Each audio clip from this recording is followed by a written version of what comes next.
Good morning students. आप लोग कैसे हैं? आशा करते हैं कि आप लोग स्वस्थ और मस्त होंगे। कल हम लोगों ने परपोषण के बारे में पढ़ा है। आज हम लोग मृतजीवी पोषण के बारे में पढ़ेंगे। तो चलिए हम लोग स्टार्ट करते हैं। अब आगे देखते हैं। चलिए आगे देखते हैं। तीसरा है मृतजीवी। क्या है? मृतजीवी पोषण यानी सेप्रोफाइटिक। मृतजीवी को क्या बोलते हैं? सेप्रोफाइटिक। देखिए मृतजीवी क्या होता है? तो वैसा पोषण जिसमें जीव मृत और सड़े गले पदार्थों को खाकर अपना पोषण करते हैं। यानी कौन सा जीव आएगा? जैसे देखिए यहाँ पे ये देख रहे ये वाला ये मशरूम है। ये मशरूम का प्रकार है। ये सब मशरूम है। मशरूम एक प्रकार का क्या होता है? कवक है। कवक समूह में कवक प्रजाति का है ये सब। और ये देखिएगा ये सड़े गले पदार्थ गोबर वगैरह या कोई सड़ गया है उस पे ये पनपता है। तो ये क्या है? वहीं पे पनपेगा और उससे अपना भोजन प्राप्त करके पोषण करके अपना विकास करता है। हम लोग तो इसका सब्जी भी खाते हैं मशरूम का।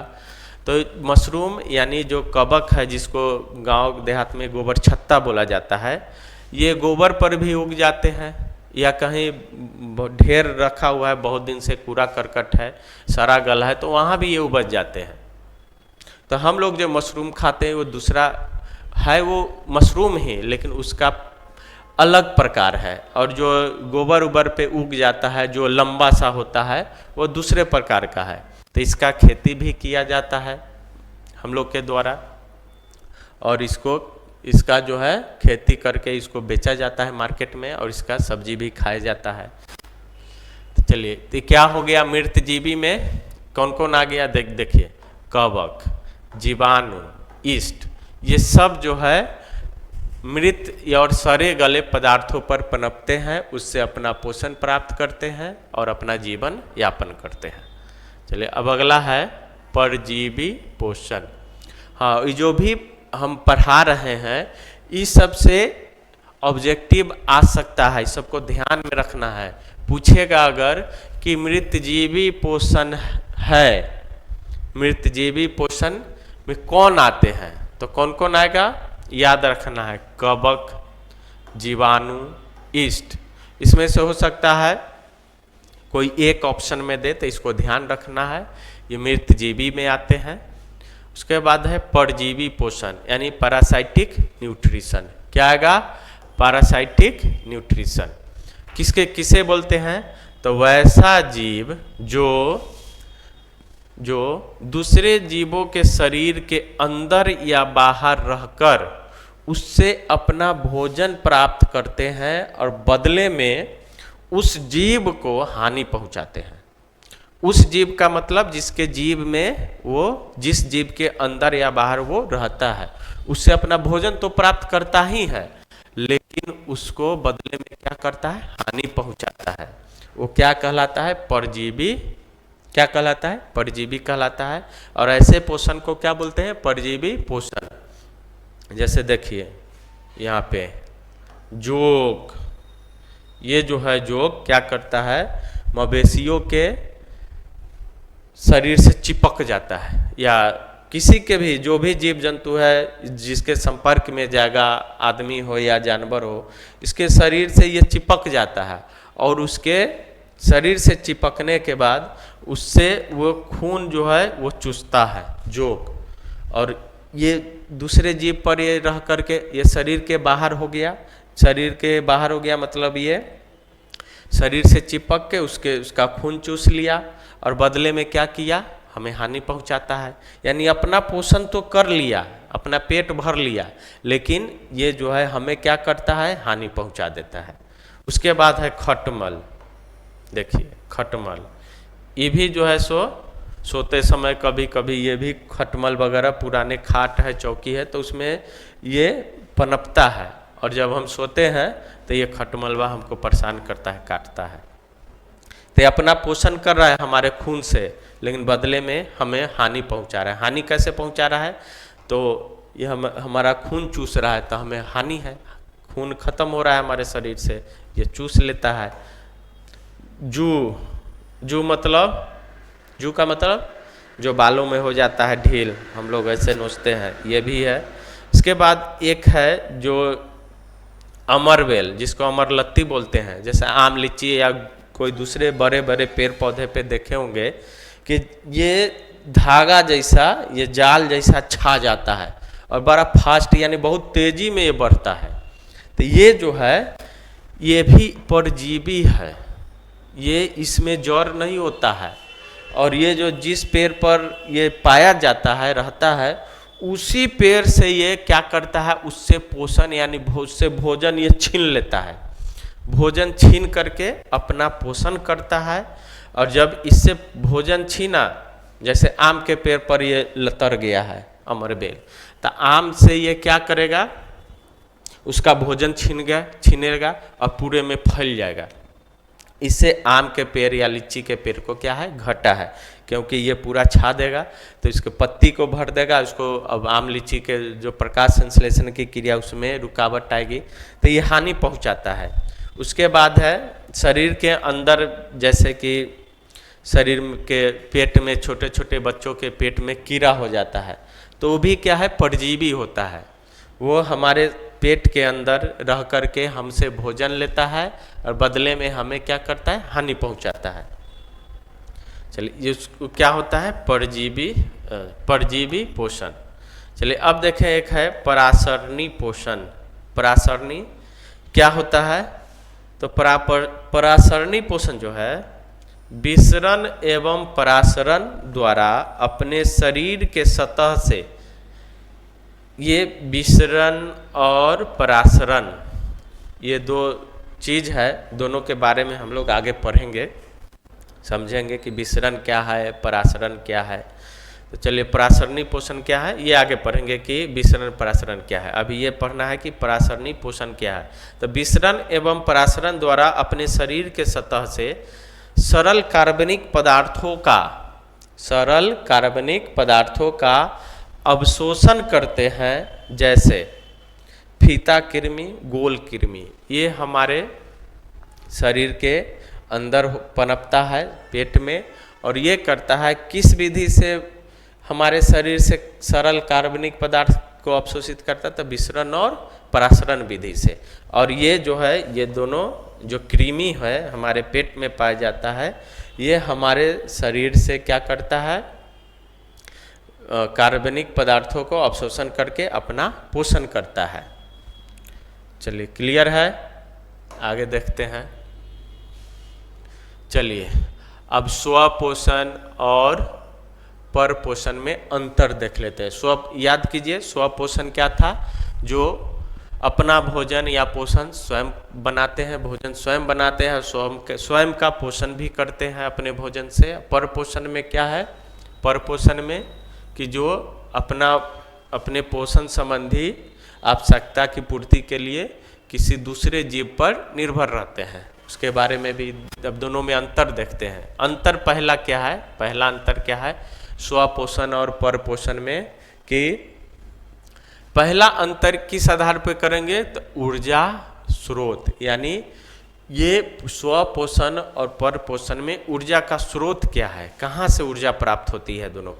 तो स्वपोषण में जो है ऊर्जा की प्राप्ति सूर्य प्रकाश से आता है। किससे, सूर्य प्रकाश से। सूर्य जो है एकमात्र पूरे पृथ्वी पे ऊर्जा का स्रोत है।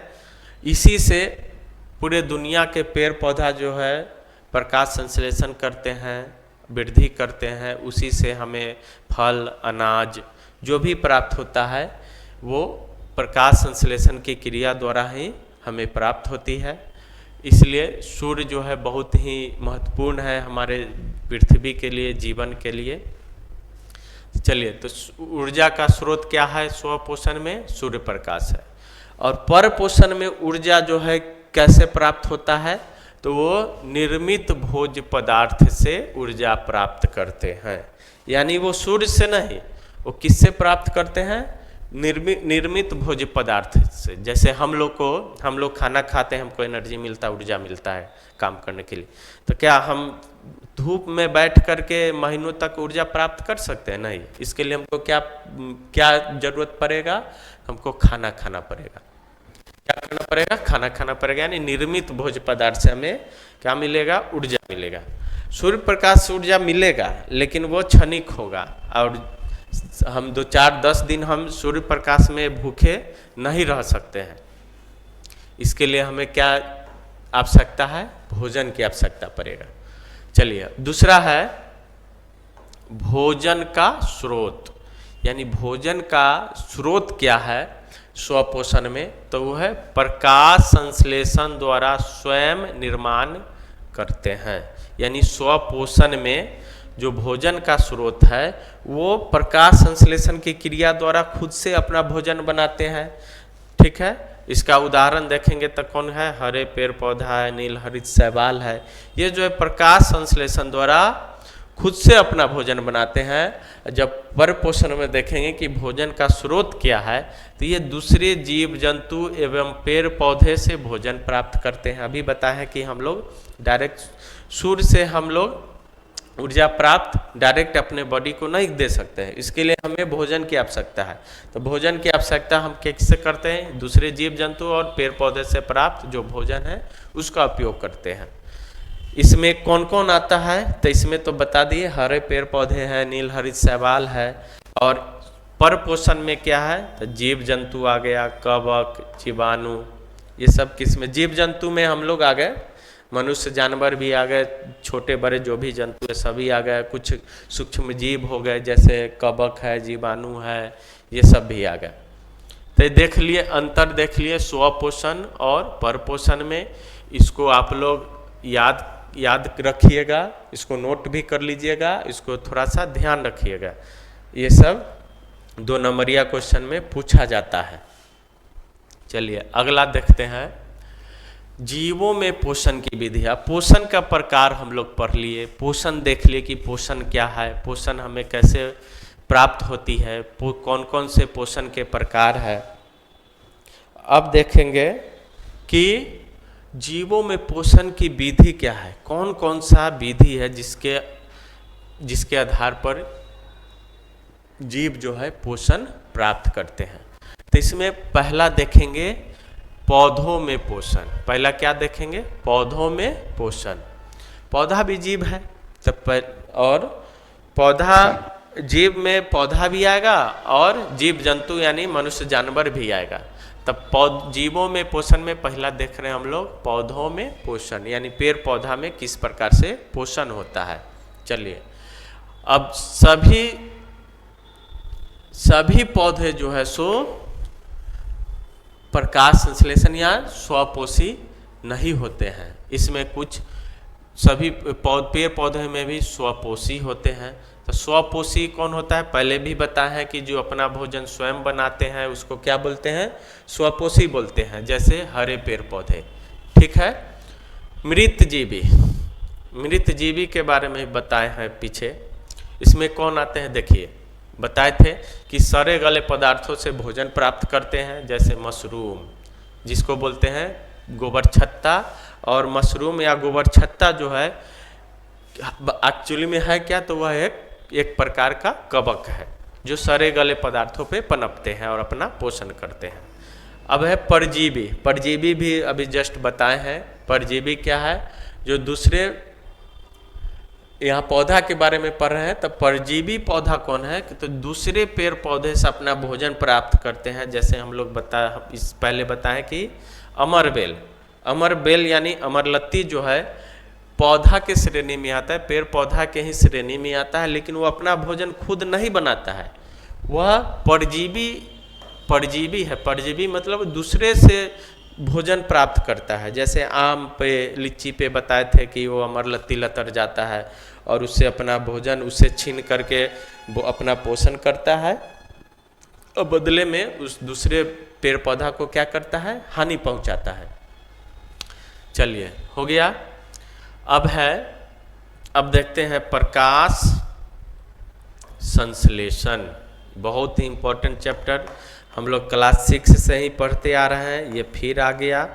ऐसे बहुत सारे टॉपिक्स आएंगे, बहुत सारे क्वेश्चन आएंगे जो आपको 10th बोर्ड के एग्ज़ाम के साथ साथ आगे आपके भविष्य में अगर कोई कंपटीशन या कुछ भी तैयारी करते हैं तो उसमें उसके लिए बहुत ही इम्पोर्टेंट हो जाता है। इसलिए जो भी पढ़ाया जा रहा है, जो भी बोला जाता है, उसको एक बार नहीं, 2 बार नहीं, 3 बार, जब तक कि आपको कंठस्थ न हो जाए उसको देखिए वीडियो को, और बार बार देखिए। और उससे भी अच्छा कि बार बार देखने के बाद सबको नोट कर लीजिए एक नोट कॉपी पे, और उसको बार बार पढ़िए, बार बार पढ़िए। अगर जो नहीं भी याद होने वाला है, जो आपको टफ लगता है, को गारंटी देते हैं कि बार बार लिखने से, बार बार पढ़ने से वह परमानेंटली आपके दिमाग में आ जाएगा और उसमें आपको कहीं फिर आगे दिक्कत नहीं होगा। इसलिए जो भी बोल रहे हैं, पढ़ाया जा रहा है, उसको अच्छा से देखिए, बार बार देखिए, पढ़िए। मेहनत करना है 6 महीना और अच्छे रिजल्ट लाना है, तो थोड़ा सा मेहनत करना होगा। तो चलिए, अब प्रकाश संश्लेषण ये बहुत ही इम्पोर्टेंट टॉपिक है इस चैप्टर का, प्रकाश संश्लेषण, इसको अच्छा से पढ़ना है। चलिए, तो प्रकाश संश्लेषण क्या है, तो एक ऐसे ही ओवरव्यू बताते हैं हम लोग जो है क्लास 6-7 से ही पढ़ते आ रहे हैं कि प्रकाश संश्लेषण क्या है। तो प्रकाश संश्लेषण पहले क्या पढ़े थे, थोड़ा सा पढ़े थे। जैसे जैसे क्लास ऊपर जाएगा, हम जो कोई भी टॉपिक का डेप्थ जो है, गहराई पढ़ने का, वो बढ़ते जाता है। तो प्रकाश संश्लेषण क्या है, तो यह एक प्रकाश संश्लेषण क्या है, तो यह एक प्रकाश रासायनिक प्रक्रिया है। क्या है, प्रकाश रासायनिक प्रक्रिया। अगर आपसे पूछेगा ऑब्जेक्टिव में कि प्रकाश संश्लेषण कौन सी प्रक्रिया है, यानी कौन सी क्रिया है या प्रक्रिया, तो क्या होगा, तो प्रकाश रासायनिक प्रक्रिया है। क्या है, प्रकाश रासायनिक प्रक्रिया है, जिसमें हरे पेड़ पौधे अपने पत्तियों में, हरे पेड़ पौधे मतलब जो जीवित पौधा है, जो सूख गया वो नहीं, जिसमें हरे पेड़ पौधे अपने पत्तियों में अपना भोजन स्वयं बनाते हैं। इस प्रक्रिया में पौधे, देखिए आगे, इस प्रक्रिया में पौधे अपने जड़ द्वारा मिट्टी से जल एवं खनिज लवण, अपने जड़ मिट्टी से क्या लेते हैं, जल एवं खनिज लवण। उसके बाद वायुमंडल से क्या लेते हैं, तो कार्बन डाइऑक्साइड तथा सूर्य प्रकाश की उपस्थिति में क्लोरोफिल की सहायता से भोजन का निर्माण करते हैं तथा अपना वृद्धि करते हैं। ठीक है, प्रकाश संश्लेषण में निम्न रासायनिक क्रिया होती है। अभी इसको देखेंगे, पहले इसको और अच्छा से समझ लेते हैं। पीछे वाले में आइए, चलिए देखिए क्या है कि यह एक प्रकाश रासायनिक प्रक्रिया है, जिसमें हरे पेड़ पौधे अपने पत्तियों में अपना भोजन स्वयं बनाते हैं। इस प्रक्रिया में पौधे जो है जड़ द्वारा मिट्टी से जल तथा खनिज लवण का अवशोषण करते हैं, वायुमंडल से CO2 अवशोषित करते हैं और सूर्य प्रकाश की उपस्थिति में क्लोरोफिल की सहायता से, क्लोरोफिल के बारे में आगे पढ़ेंगे डिटेल में, क्लोरोफिल क्या है, तो क्लोरोफिल की उपस्थिति में अपना भोजन पत्तियों में बनाते हैं पेड़ पौधे। कौन सी क्रिया द्वारा, तो प्रकाश संश्लेषण की क्रिया द्वारा। और वो जो भोजन होता है वो कार्बोहाइड्रेट यानी ग्लूकोज के रूप में होता है, और वह पौधे उससे पौधे अपना क्या करते हैं, वृद्धि करते हैं। जैसे यहाँ देखिए इस फिगर में कि देखिए एक पौधा है, बड़ा सुंदर है, शायद सूर्यमुखी का पौधा है ये। देखिए सनलाइट लिया है, देखिए कहाँ, पत्तियों में। CO2 देखिए कार्बन डाइऑक्साइड लिया है वायुमंडल से, वायुमंडल में हवा में बहुत सारा गैस है, उसमें CO2 भी है। तो सूर्य प्रकाश आया, कार्बन डाइऑक्साइड लिया अपना पत्ती में, और देखिए ये जड़ है, जड़ से क्या क्या लेगा, तो जल यानी H2O और मिनरल्स का मतलब खनिज लवण। बहुत सारा मिट्टी में हम लोग जो पानी पीते हैं उसमें भी मिनरल्स होता है, मिनरल्स बहुत ज़रूरी है।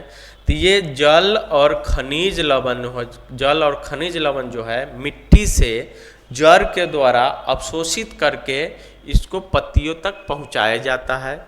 और इस पत्ती में पाया जाता है क्लोरोफिल। क्या पाया जाता है? क्लोरोफिल। पढ़ेंगे इसके बारे में, क्लोरोफिल के बारे में। पत्ती में पाया जाता है क्लोरोफिल, और इसी क्लोरोफिल की सहायता से ये पौधा जो है अपना भोजन स्वयं कहाँ बनाते हैं? पत्ती में। कहाँ बनाते हैं? पत्ती में।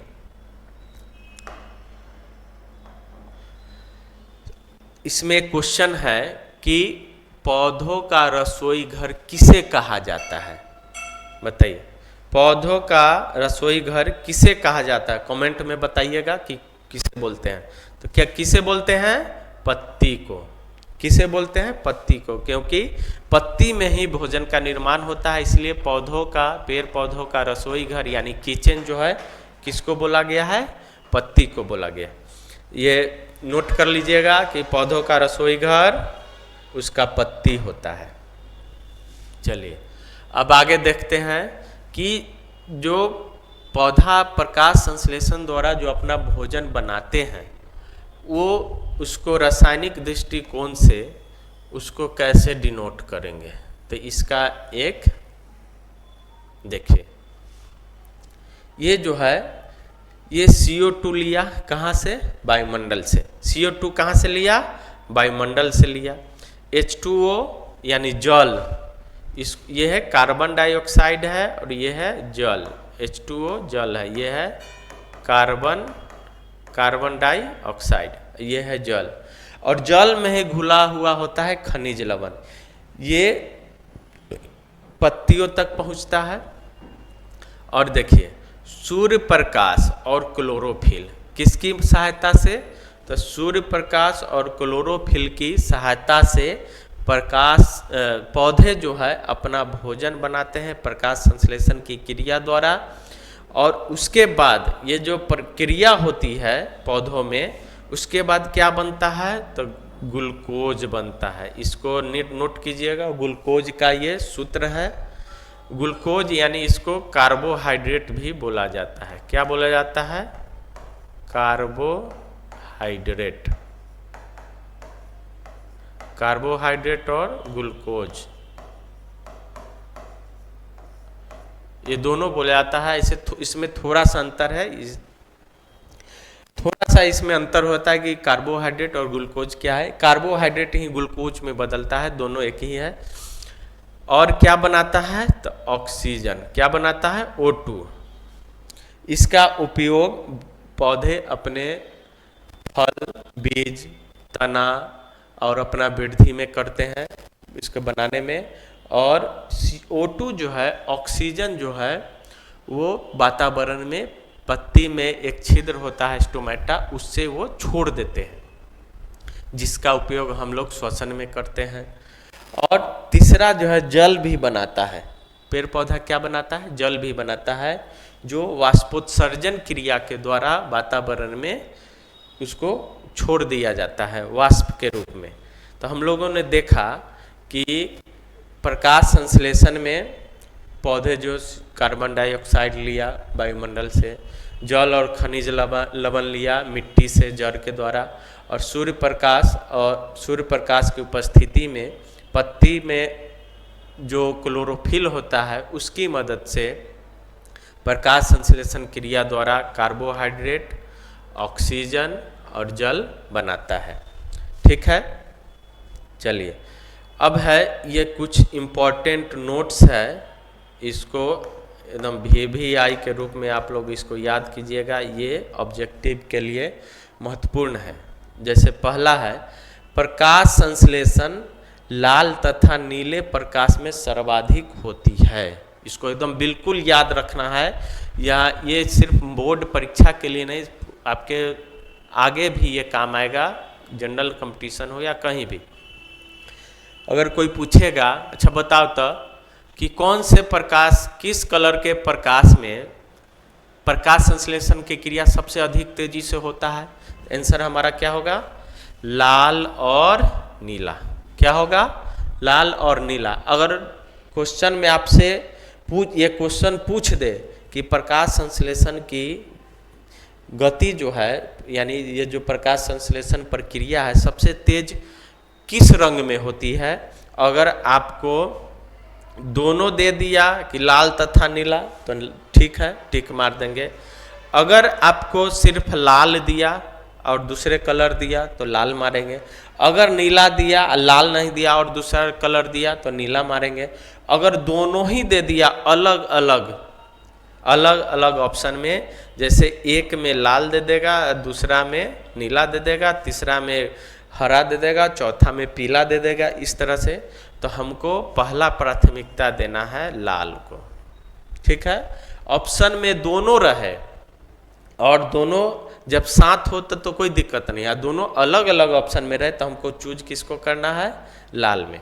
अगर तीसरा ऑप्शन या चौथा ऑप्शन रहे कि लाल तथा नीला दोनों में, तब वो तीसरे या चौथा जो जिसमें देगा वो मारेंगे। लेकिन पहला प्राथमिकता देना है लाल को, उसके बाद नीला को। होता दोनों में तेज है, लेकिन इस दोनों में भी देखेंगे तो सबसे ज़्यादा तेज किस में? लाल में। चलिए, ये पहला हो गया, इसको याद रखना है। दूसरा, पौधे का रसोई घर पत्ती, अभी बताए हैं। पौधे का रसोई घर किसे बोलते हैं? पत्ती को। इसको याद रखना, ये भी इम्पोर्टेंट है। तीसरा, क्लोरोफिल पाया जाता है, यानी क्लोरोफिल कहाँ पाया जाता है? तो पत्तियों में पाया जाता है, ये भी इम्पोर्टेंट है। पूछ देगा कि क्लोरोफिल पौधे के किस भाग में पाया जाता है, तो क्या बोलेंगे? पत्तियों में। क्लोरोफिल पौधों के किस भाग में पाया जाता है? तो पत्तियों में। पौधों का रसोई घर किसे बोला जाता है? तो पत्तियों में।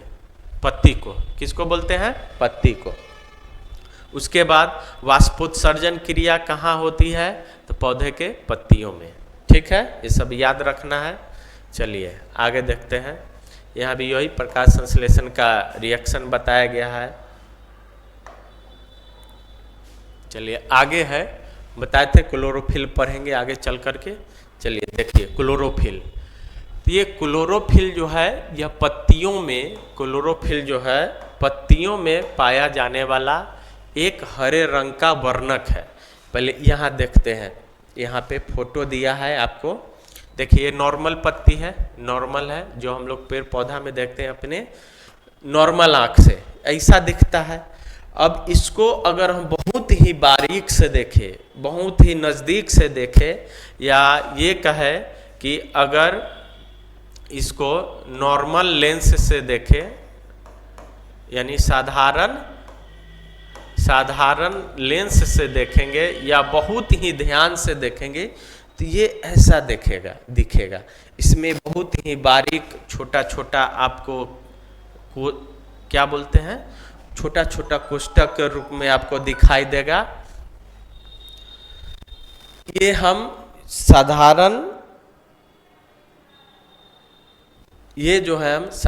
लेंस से देख सकते हैं। और इससे भी अगर अगला स्टेप बढ़े, अगर हम जो है इलेक्ट्रॉन माइक्रोस्कोप से देखें, किससे? सूक्ष्मदर्शी से, यानी इलेक्ट्रॉन माइक्रोस्कोप की सहायता से देखेंगे तो ये जो है इसमें ये देख रहे हैं ना, ये जो बना हुआ है,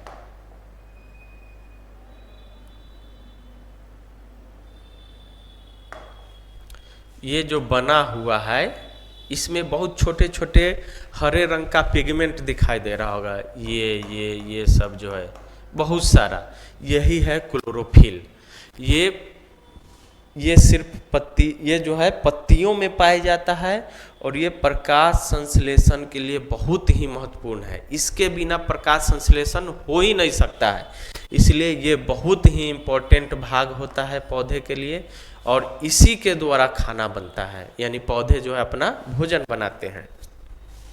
तो चलिए देखते हैं क्लोरोफिल क्या है। तो यह पत्तियों में पाया जाता है। पूछेगा क्लोरोफिल कहाँ पाया जाता है, तो पत्तियों में। कहाँ पाया जाता है? पत्तियों में।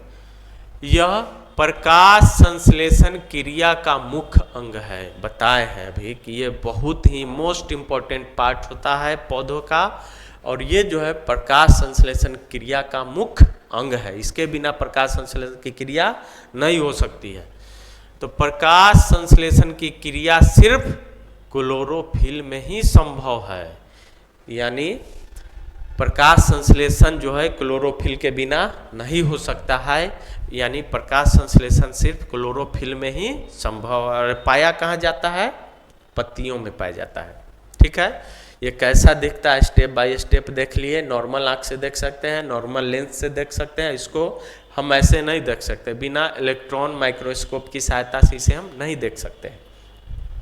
चलिए, अब है क्लोरोफिल के बारे में कुछ इम्पोर्टेंट पॉइंट्स देख लेते हैं। जैसे क्लोरोफिल का नामकरण किसने किया? जैसे हम लोग का नामकरण होता है, यानी नाम हम लोग का भी रखाया है, हमारे माता पिता या घर के परिवार रखे हैं। तो इसी प्रकार क्लोरोफिल का क्लोरोफिल नाम कौन दिया, यानी कौन बोला कि इसका नाम क्लोरोफिल है, ये क्लोरोफिल के नाम से जाना जाएगा? तो सबसे पहला जो इसका नामकरण किए, यानी जो नामकरण किए थे, वो 1817 ईस्वी में पेलेटियर एवं कैबेंटो ने द्वारा इसका नामकरण किया गया था। कब किया गया था? तो 1817 में। कब? 1817 में। क्लोरोफिल का नामकरण कब किया गया? 1817 में। कौन किए? तो इसमें दो वैज्ञानिक थे, एक थे पेलेटियर और दूसरे थे कैबेंटो। कौन था? पेलेटियर और कैबेंटो क्लोरोफिल का नामकरण किए। चलिए, दूसरा है उपस्थित तत्व। ये बहुत इंपॉर्टेंट है, सारा इंपॉर्टेंट है। यानी ये जो क्लोरोफिल है, आखिर इसमें कौन सा तत्व पाया जाता है? तो इसमें मैग्नीशियम और लोहा, यानी क्लोरोफिल जो है मुख्य रूप से मैग्नीशियम और लोहा तत्व इसमें पाया जाता है। ये मैग्नीशियम का संकेत है Mg, केमिस्ट्री में पढ़े होंगे 9th क्लास में। और ये लोहा यानी Fe का संकेत है।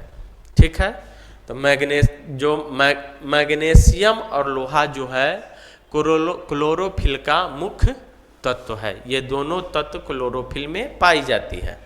अब है क्लोरोफिल के प्रकार, यानी क्लोरोफिल जो है कितने प्रकार के होती है?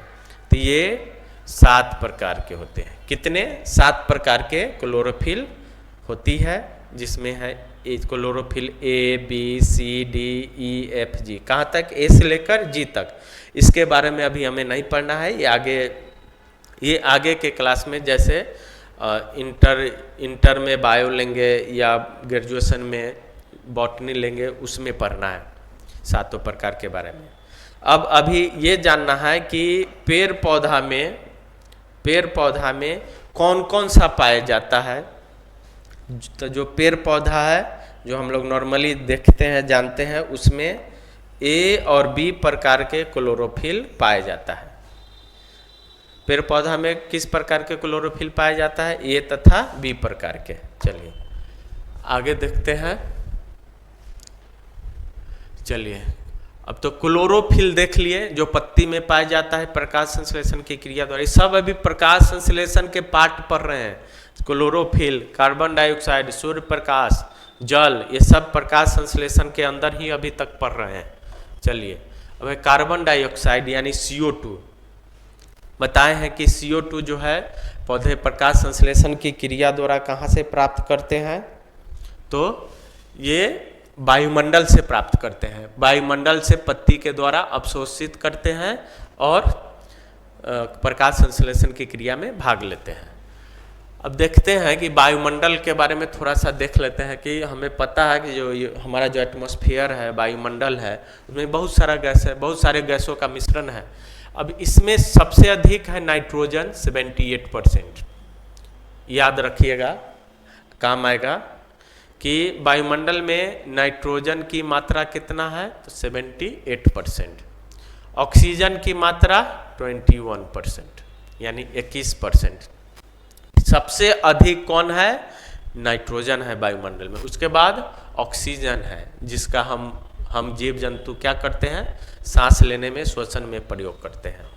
और 1% जो बच गया, इसमें जितने भी गैस है उस सारे मिलाकर के 1% है, जिसमें कार्बन डाइऑक्साइड, आर्गन, उसके वाटर वेपर जिसको जलवाष्प बोलते हैं, उसके बाद बहुत सारा नियॉन है, आर्गन है, क्रिप्टन है, जेनन, बहुत सारे अक्रिय गैस भी इसमें मौजूद है। ये सारे मिलाकर के कितना है? 1% है। और इस 1% में जो CO2 की जो मात्रा है वह मात्र लगभग 0.03 से लेकर 0.04% ही है। ठीक है। वायुमंडल में कार्बन डाइऑक्साइड की मात्रा 0.03 से 0.04% है लगभग। ठीक है। और इसी का वायुमंडल से ही पौधे जो है CO2 को अवशोषित करते हैं और प्रकाश संश्लेषण क्रिया में भाग लेते हैं। और यही CO2 किस में बदलता है? प्रकाश संश्लेषण क्रिया के बाद वो कार्बोहाइड्रेट यानी ग्लूकोज में बदलता है। अब ये जो है CO2, देखिए CO2 कहाँ है? देखिए ये सब CO2 फैलाने का क्या है? जैसे गाड़ियों से, चिमनी से जो धुआं निकलता है, हम लोग कुछ जो जलावन जलाते हैं, जो धुआं निकलता है उसमें CO2 पाया जाता है, वायुमंडल में वो फैल जाता है। चलिए अब है अगला है जल, H2 यानी वाटर। यह भी प्रकाश संश्लेषण में इसका अहम रोल है। इसके बिना प्रकाश संश्लेषण की क्रिया नहीं होगी और पौधा जीवित भी नहीं रह सकता। चलिए देखिए, तो प्रकाश संश्लेषण के दौरान पौधे जड़ द्वारा मिट्टी से जल तथा जल में घुले हुए खनिज लवण का अवशोषण कर पत्तियों तक पहुंचाता है, जहां पौधे अपना भोजन बनाते हैं। पौधे में जल का परिवहन जाइलम उत्तक द्वारा किया जाता है। एक VVI पॉइंट है, इसको याद रखना है। चलिए पहला क्या है कि जल क्या है, इसके बारे में भी बताए हैं इससे पहले कि पौधे का जड़ जो है मिट्टी के द्वारा जल और जल में घुला हुआ खनिज लवण को अवशोषित करता है, उसको पत्तियों तक पहुंचाता है, शरीर पौधे के विभिन्न भागों तक पहुंचाता है और पत्ती तक पहुंचाने के बाद जहां पौधा जो है अपना भोजन प्रकाश संश्लेषण की क्रिया द्वारा बनाते हैं। अब है पौधा में जो जल का जो परिवहन होता है, परिवहन का मतलब एक स्थान से दूसरे स्थान तक ले जाना, यानी पौधा में जो जल का जो परिवहन होता है, जल का जो परिवहन होता है किस उत्तक के द्वारा होता है? तो होता है जाइलम उत्तक के द्वारा। किसके द्वारा? जाइलम उत्तक के द्वारा। इसको याद रखना है। चलिए आज तक के लिए इतना ही। आज जो भी पढ़ाया गया है आप उसको एक बार दो बार वीडियो को देखिएगा और जितना टॉपिक हम बोले हैं सबको नोट कर लीजिएगा, 2 बार 3 बार वीडियो को देखिएगा। इसी तरह से इसके बाद आगे का टॉपिक पढ़ेंगे हम लोग। और टॉपिक ये जो जब चैप्टर ख़त्म हो जाएगा उसके बाद हम इस सब का बहुत इम्पोर्टेंट जो ऑब्जेक्टिव है, सब्जेक्टिव है, सारा क्वेश्चन कराएंगे। और इसके बाद हम लोग पढ़ेंगे जंतुओं में पोषण, बहुत ही इम्पोर्टेंट चैप्टर होने वाला है। तो आगे तब आज के लिए इतना ही। Thank you so much.